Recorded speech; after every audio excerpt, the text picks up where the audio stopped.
naingabo zosagaza umutima iherezo ryayo ryaba ari ribi, ryaba ari iherezo riri bizarre. N'ubundi nta na kimwe kiryoshe bwa bundi. Reka rero ngo hanza kwa sana bidogo ibitoya narabitangura n'ibyo byose mora nkora daire n'ibinini yabo nashi n'abantu bamukoreye ibyo bintu.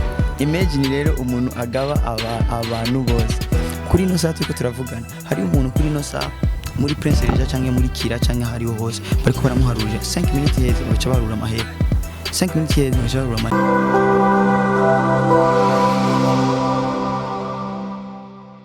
Hello family, nizere ko mumeze neza aho muherereye.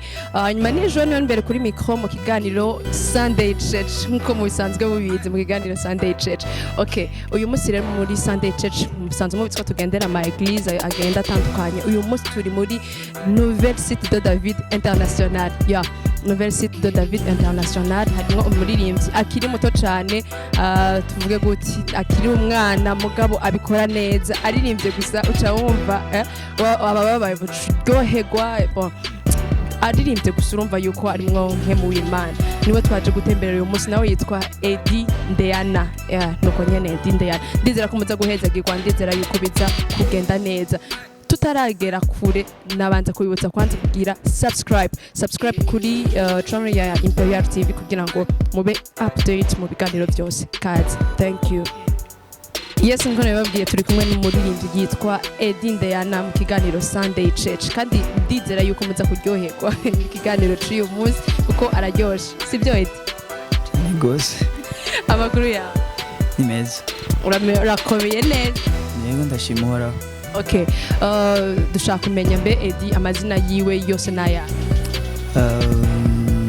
Imana Eddy ikaba ryavuyemo Ndeyana. Imana Eddy ikaba ryavuyemo Ndeyana Eddy. Mwumvise abasitaho muri bisi. Ni ncamake gize nabona kumengo ni train ufashe Ndeyana kajana. Okay, Imana kacikavamo Ndeyana. Okay. Hanyuma dushaka kumenya amajambo make Eddy yatanguye kuririmba kuva ryari? Franchement sinibuka umunsi nta n'umwaka nibuka. Je nakuze nkunda kuririmba, nakunze indirimbo zose yitumbereye imbere y'ibanje yose nayiririmba. Gusa gufata umwanzuro nyene no kuvuga ati uko gukunda umuziki ukubikora reka ndabishire rero mu buryo bwo guhesha Imana icyubahiro, niho byabaye muri 2016 2016 Kirundi. Ndashobora kumenya mbega Eddy yakijije kuva ryari? Ni ryari yakiriye Yesu umwami n'umukiza mu buzima bwe? Je navukiye muri famille papa igihe navuka je papa yaciye akiza umugabo ni yarasanzwe akijije, yarakijije hama ndakura mama nawe ne barasenga, ni bara abantu bari cyane kujya mugabo barasenga quand numva nakuze banje nakuriye église dimanche. Niyo mbere nakundi ibintu by'umuziki cyane kurusha hama na fashe umwanzuro wo gukizwa muri 2015. Niyo nabatije muri 2015 mugabo nafashe umwanzuro kuva 2015 mu ntango kuntu mbona ko byose byohindukira kuri Kristo, kuko icyo gihe nari maze igihe kinini ya tuta abo babyeyi rero nakuze turi kumwe. Umwe muri bo ndavuga papa ni twari tukiri kumwe, urumva byasaba ko ndondera solution cyane ko papa yabura senga avuga ati Imana se w'imfubyi, Imana mushobora byose, Imana ishobora kurisha n'inyoni n'abantu barisha. Donc yamajambo yahavuye agaruka nubwo kera ntayitaho cyane, hama ndabona ko bikwiye ko mpindukirira Kristo gusa. Niko kuca ndamufata koko, hama mu nyuma cyandemera kubatizwa amazi menshi. Ego bisigura yuko Eddy Ndeyana yakiriye Yesu n'umukiza mu buzima bwiwe kubera ko papa we ataragihari. Kubera ko papa ataragihari sinibaza kwanza ko iyo yoba ngo kirimo ariko si cyo principal. Nakiriye Kristo kubera ko après tout ça naciye nanaliza ibintu byose biriho byose nabona ko ari byiza, byose najyamwo nkagenda nkagaruka nkabona byose iherezo ryayo ryaba ari ribi, ryaba ari iherezo riri bizarre. N'ubundi nta na kimwe kiryoshye bwa bundi, reka rero ndaba convaincu kubona mbona ko umengo ahantu honyine nshobora kuronka amahoro nkatuza ni muri Kristo.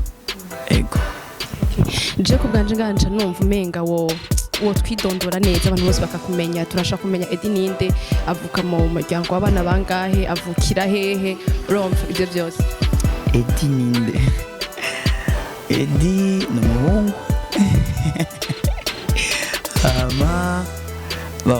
ndi imfura kwa mama wanje mugabo, kwa papa wanje ndi umwana wa gatatu, kwa mama wanje ndi imfura, nkurikirwa n'abana b'abakobwa n'abahungu batandatu ari inyuma y'iwanje.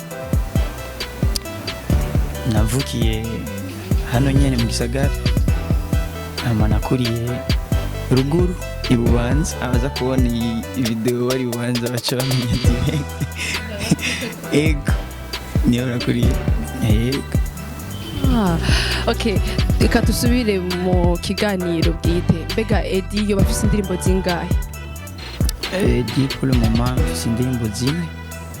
Ego sinakosheje, hariyo narakunzwe, bafise ishimwe, ni isohotse ubu, isohokanye na video, ni video yanje ya mbere nsohoye Icabona. Mbega sinakosheje ni indirimbo yiwawe canke ni yaba irya team yanyitwa ego nagira ni iwabo ni wacu. Bon, ndashaka kumenya ari indirimbo za Eddy bwite ziwiwe wenyene atari kumwe n'abandi, kubera ko iryo ni groupe usanzwe urimo, si kuvuga ngo irya indirimbo mwasohoye ngo iba ari ya Eddy, aba ari ya groupe ndibaza. Yako tubyiteguye icyo mugabo ni wacu twese.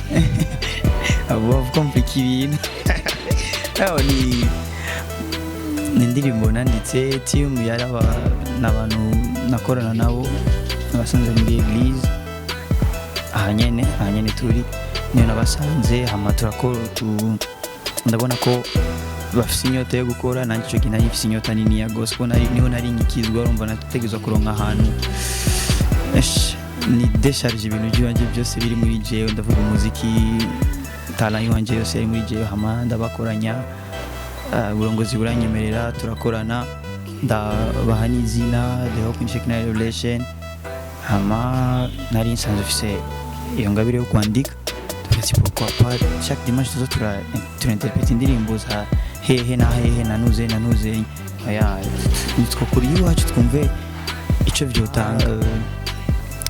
Timu iraba gutyo, nahise ngabire yo kwandika izo ndirimbo, ndatangura ndazizana.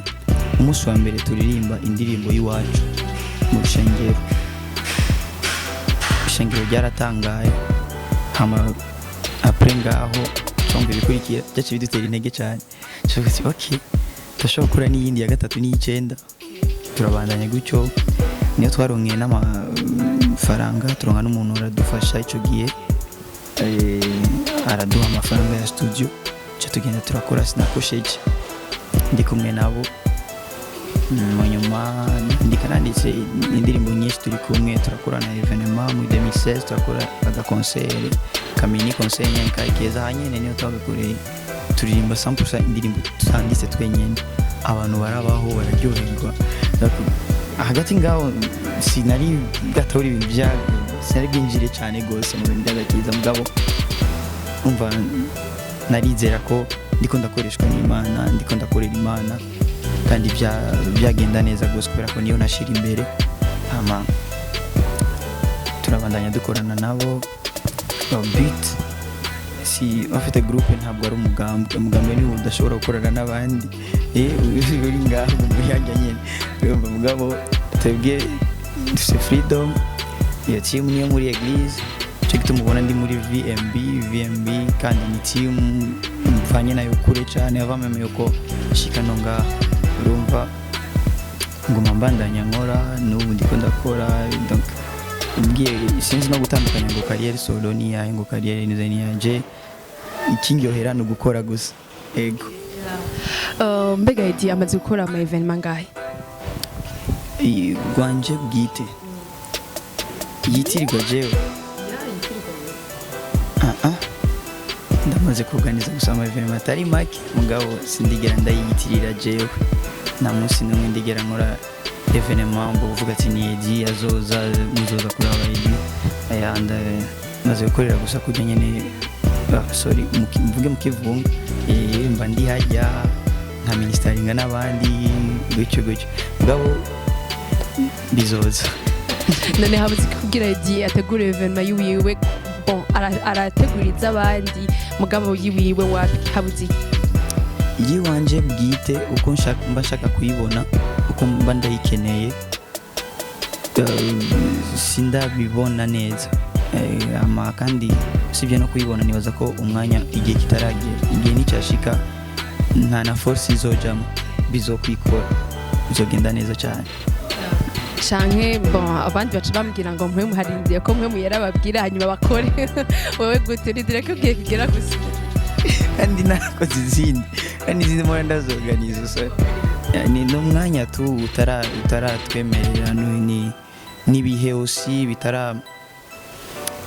bitaradutwengera neza nkuko tubishaka bon rero ngaca nshaka kumenya mbega ibihe byo gutwengera gute kugira ngo ushobore kumenya ko igihe cawe cageze ya urazi je ndamaze kuganiza ama evenement nkayizina tukimvita nakura nanje mu bandi bijya nyene ama present worship ibintu nk'ivyo ndavyoganiza cyane nyinshi kweli ubwo ivuze ngo evenement iwa kutaroganiza ikintu ciwawe ikintu citirirwa jewe umva citirirwa jewe je nyene ni je ndi hajya ni je ndi invité ni jewe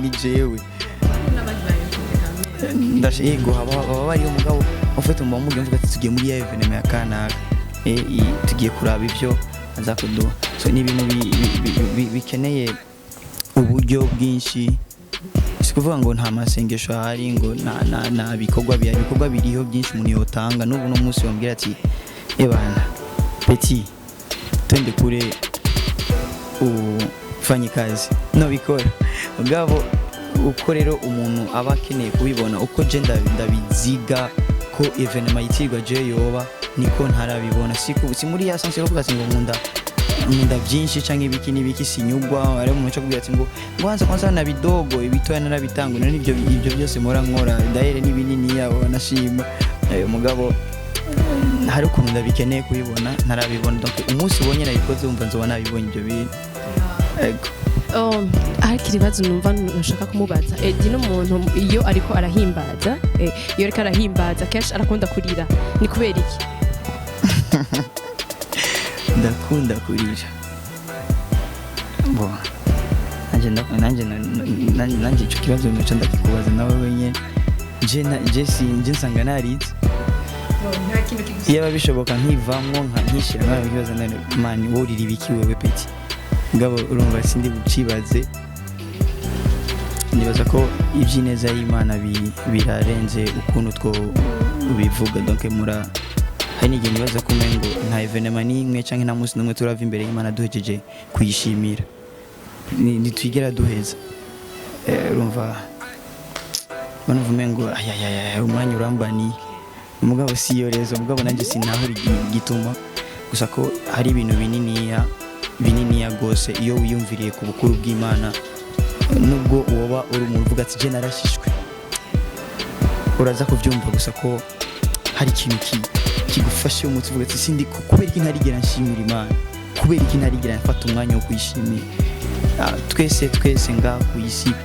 twese n'abajya bigira ngo ivy'Imana niba bishaka bose babayeho bose ni Imana gusa iba ituma baba uko bameze niba bashikanaho bashitse niyo nubwo itoba yagukoreyeho ikintu je ndashobora gushima Imana kubera ko yagukijirije mama wiwawe wewe nkumva ndaryohewe gusa wow hariho abandi bantu babagenzi b'iwacu mama wiwe cyangwa umutwe waramuriye amacarapfa ugacyumva mugenzi wawe bana mama wiwe yagwaye sinzi urugwara rungana gute ameze neza doke kwa kundi nyene imana nigera yihenda imana nigera igira amakosa urumva birakwiye ko tuguma tuyishimira birakwiye ko tuguma dushingira inaha ubukuru bwayo nico gituma turi vyabona haraje sinakosheje haraza narakunzwe haraza salama amashimwe turagira kucabona mbe Eddy icabona ni indirimbo itarasohoka ariko tubiravye audio no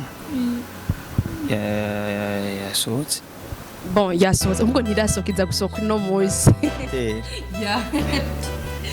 ni indirimbo iza gusohoka uno munsi ariko bigaragara yuko abantu bayishuhiye kandi tutaranayumva tumaze kumva dupande bon ni ibiki wakoresheje kugira ngo irya ndirimbo imere uko imeze kuri ino si hariyo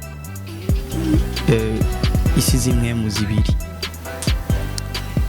kandi rero nta n'iyindi iri hagati ni zibiri nyene wewe utari ku mana so turi kuri satani nta wundi ari ngaha hagati apana ngo sindi ku mana mugabo ndi ku bamarayika ngaha hagati nta bamarayika ni ku mana cyangwa kuri satani donc hamwe n'imana byose birashoboka nta kintu cyatari genda ndabona mbo usibye ko ubunini bwayo nguma ndaburonka mu mafoto atandukanye uti akantu gusa gatoya kameze neza turiteze je nibaza ko ari kesho gusa y'umwanya wagombye kubikora kuno donc umwanya w'Imana wageze uko Imana burya igenda bukebuka ariko ntigera iceho ndakunda kukavuga ukana Imana hari igihe ishobora kuja mu bintu kuvuga ati mu wangu ari misahabu kwera Imana yarana ngo ntigera iceho ibiki kirakora kuki ikintu ku mugambi wayo aravuga ati ndakimwaye iki avant iki nikunde fo kunda manza ndamuha iki amiki naco kizuza munyo nuko mugabo twebwe turafise ibyo tuyisaba kenshi Imana niduha ibyo tuyisabye ibidukwiye ibyo dukwiriye urumva je nta kintu cyatari na gikoresheje ngaho ya patience nyene hamukarindira umwanya w'Imana nta bindi ni yahe tuvuge ni giki cyagusunikiye kwandika icabona ni conclusion ya analyse menshi cyane amanalize menshi kandi gose nagendagira apana kuri jewe nyene washimye no kubandi bantu bose hari umuntu yambagije ngo ngoro ni cyabura ngo bayicabura cha Yehova bien sûr Imana yacitwa Jehova Rafa mbaje ndicabona cyo mu Yehova nyene izina ry'Imana yakijije gwara gendaza abantu benshi Imana yakijije ndicabona cha Ebenezer Imana yacitwa Ebenezer usi cyaba Imana yakuye abantu ahantu umukungugu ibicarikana n'abakomeye n'ibikomangoma je ndicabona cy'abantu Imana yahinduye bari ibinani ndicabona cy'abantu Imana yashize hasi bari bishize hejuru ndicabona cy'ukuntu Imana igaragara ahantu hose mu kintu cyose turi byabona twese si jeje nyene nawe urafise impamvu no kugira ati kubera iki uno munsi wumva ko umukunda Imana nigi kiguma yukundisha Imana ikora ko hari ikintu wayibonye so uri cyabona cy'ibyo bintu nyene wabonye ku Mana yiwawe twese turi byabona urumva Bega Eddy nihehe tuvuge ariko arabona indirimbo y'ibizogera aho ahabona pana aho yipfunze bon haraho umuntu aba yipfunze aho nabandi ababona ati indirimbo yanje byukuri ndabona aho izogera hanana nta muntu n'umwe ashobora kujya muri studio akaruha agakora ibyo bintu byose bihora bituba ko muri studio hari n'igihe wiri gushonje ugaha amafaranga aba musicien wewe utazi n'ukuntu uza gutaha ukariya transport ibintu byinshi cyane bituba ko hama ucu ugenda muri studio wiri usohora indirimbo uzoha abiwanyu mu nzu nabo petete mu rushengero iwanyu sinzi hamucu wicara uvuga ati narakoze igikorwa kinini cyane umuntu wese nazigeza mbere umuntu yasohoye izizwi n'izitashoboye kumenyekana. Umuntu wese agenda muri studio uvuga ati ndakeneye ufise reve, ufise target niniya, kandi niyo target idashitse si kuvuga ko imana iba yakuretse, imana nigere duta. Donc ni bya binavuga question y'umwanya gusa. Urumva ni clip yanje ya mbere nsohoye, sindigera nsohora clip video. Iyi ni clip yanje ya mbere, nicyo gituma hariyo n'amasenario indani. Ibintu byose biri muri irya clip ni ibintu bitera intege, ni ibintu bitanga kandi ihumure yuko imana ishoboye kandi kugirira neza umuntu ari we wese. Ibyo nubwo itoshikira abantu benshi, mu majambo make ndagomba ko uwo yoshikira wese yomufasha n'imiburi buri ikintu kimwe canke bibiri mu buzima bwiwe, ikamuhindura canke ikamukomeza. Tuje mu mwanya guhimbaza Imana rero. Tuje mu mwanya guhimbaza Imana. Ndashaka andirimbire nkeka nka dufate 2 minutes sinakosheje, urumva 2 minutes sinakosheje, ngenda ko 6 minutes ni myinshi. 2 minutes sinakosheje, ndakubwira icyo uririmba, hama iyindi 2 minutes urazurarunda utunye ushaka wewe, uranazifatanya sinigera bigenza. 2 minutes sinakosheje, hanyuma iyindi 2 minutes sinakosheje, hanyuma iyindi 2 minutes aca turirimbira narakunzwe, hanyuma indi 2 minutes aca turirimbira Icabona. Kandagwena mikro yifatire kugira ngo uhimbaze Imana neza. Hanyene nijwi iriseke ushaka ko minduru wora ririmba. Sinzi ibyo wifuza wewe. No wifuza? Nakibaza. Kari turi muri Sundaychurch. Naratoranijwe ubundu wawe, buntu bwawe bura magishe.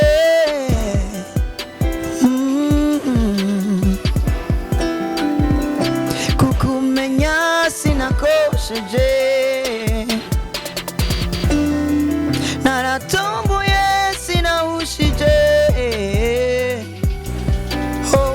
Naratoranijwe ubuntu wawe, ubuntu bwawe bura magishe.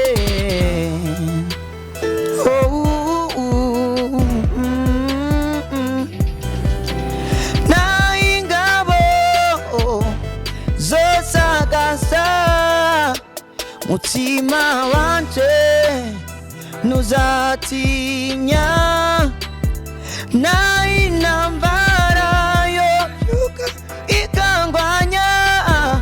Niwe sohanga amaso zo kwizigira uramagije.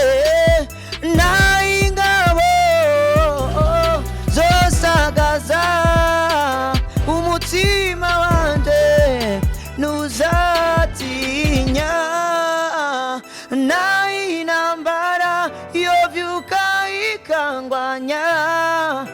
Niwe sohanga amaso zo kwizigira uramagije.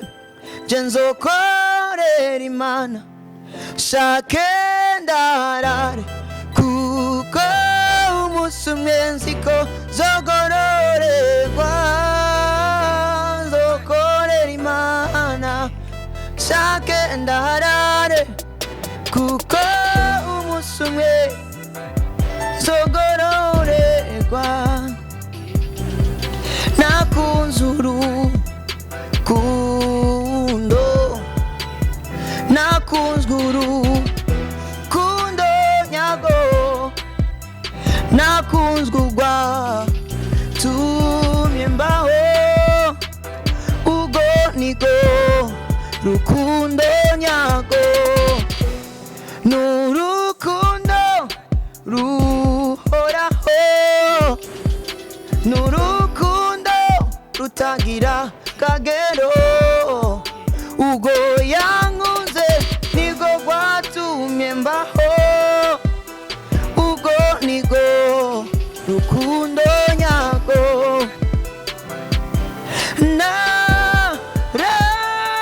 Narakunzwe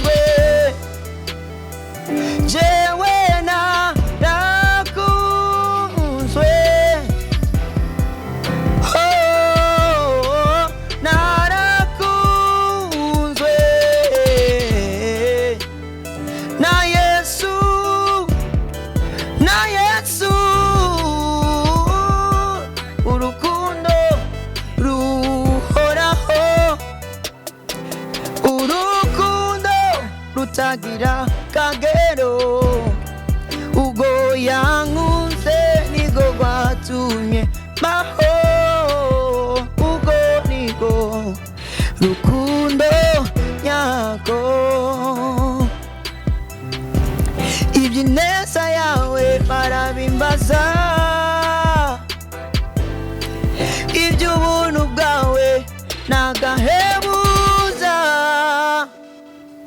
wuzuye imbabazi n'urukundo n'abatakuzi bamenye yuko ineza yawe ihoraho